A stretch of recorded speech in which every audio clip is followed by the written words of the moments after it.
To begin, you will come to your home page with 3D Designs and create a new design.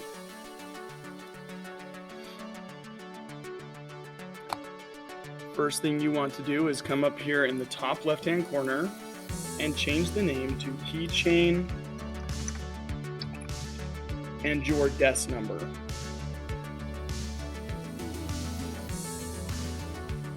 Now, just to navigate this page, there is this cube that you can click and hold on to help manipulate your work plane, or you may use your trackpad to do other things as well.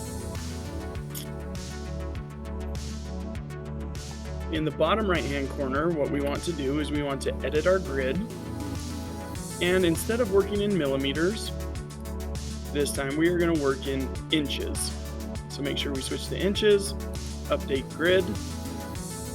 This will help us visualize our keychain.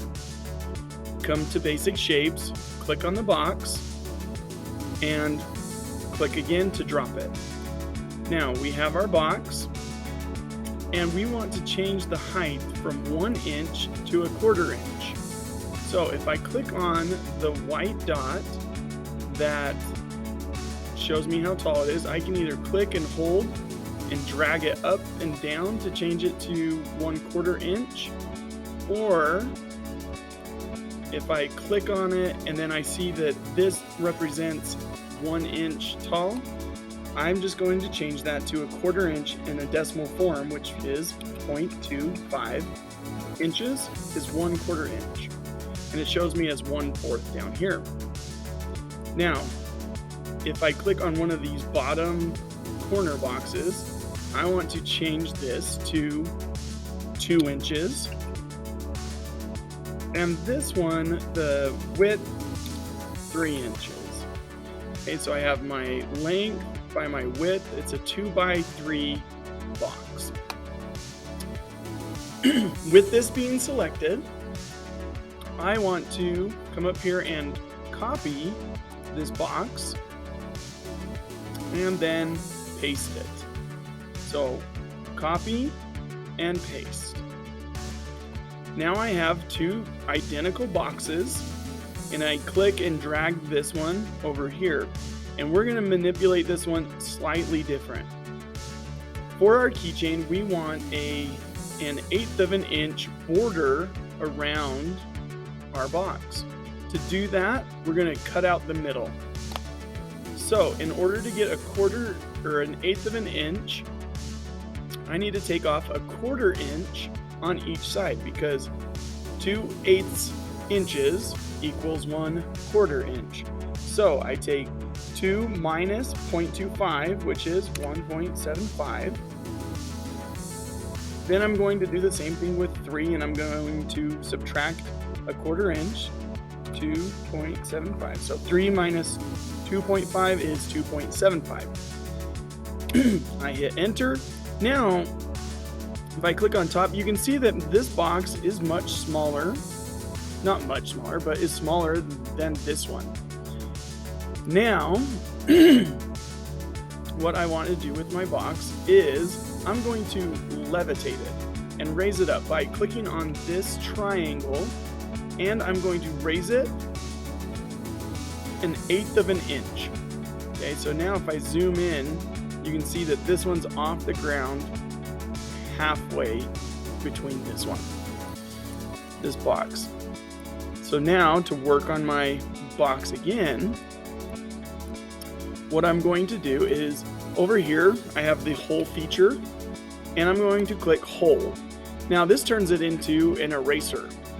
All right, and it will put a hole in any solid object we want. And I'm going to use my directional arrow keys to just slide my hole in here. Now, you can see that I'm not perfectly centered. So what I want to do is I want to left click and drag to select both shapes. So I can see that I have 2 shapes, And I'm going to come up here and look at the align button. I'm going to click align, and now I have all of these little dots that are going to align my two objects, and I want them center aligned. So I'm going to click this one to align it center, and then here. Now I have my hole is perfectly bordering my solid object. Now while they're both selected, I'm going to group them. I can do Control G, or I can just simply click the group icon, and now I have one object where I used to have two.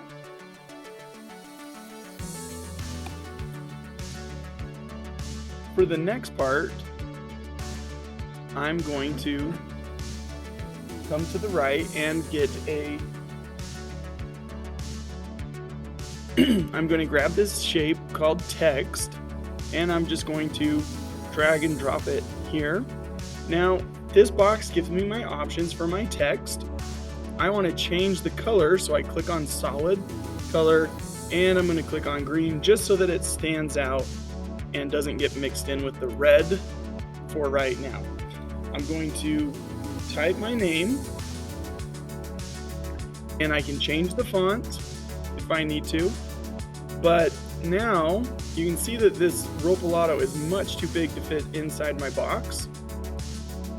So I want to change the height to 0.25 like I did with my boxes. So now you can see that they're the exact same height.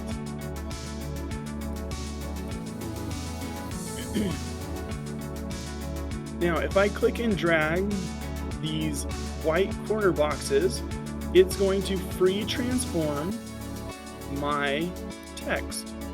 So I'm going to get it kind of close to my box, and then if I click and drag my text, now it fits in here.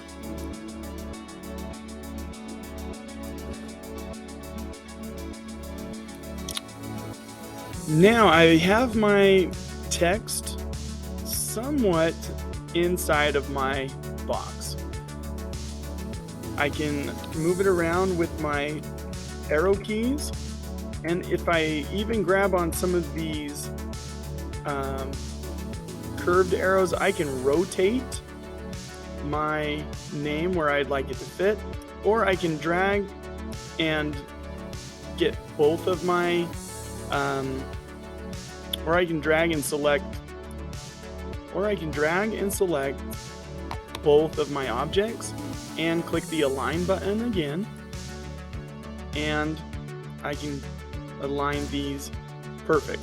Okay, so now both of these objects are centered, and the last name is kind of long, so I put it from corner to corner because it's a little bit longer that way. Now to make this a keychain, I'm just going to come over to the basic shapes and click on tube. I can put I just drag and drop my tube, but now you see that it's a different height. I want that height to come down to, you guessed it, 1/4 inch, which is, as a decimal, 0.25. So 1/4 inch equals 0.25. Now this is a really big circle. If I hover over the corner, I can see that it's a 1 by 1 inch circle, which is big enough to fit my fingers in. I don't want it that big because I just want it to be a keychain. So what I'm going to do is I'm going to go 1/2 inch. So I'm going to go 0.5 and 0.5 for the length and the width. Now I can grab and drag my keychain ring wherever I want it to go. I don't want it to just barely be touching because that's only one point of contact for my keychain. It's not going to be very strong.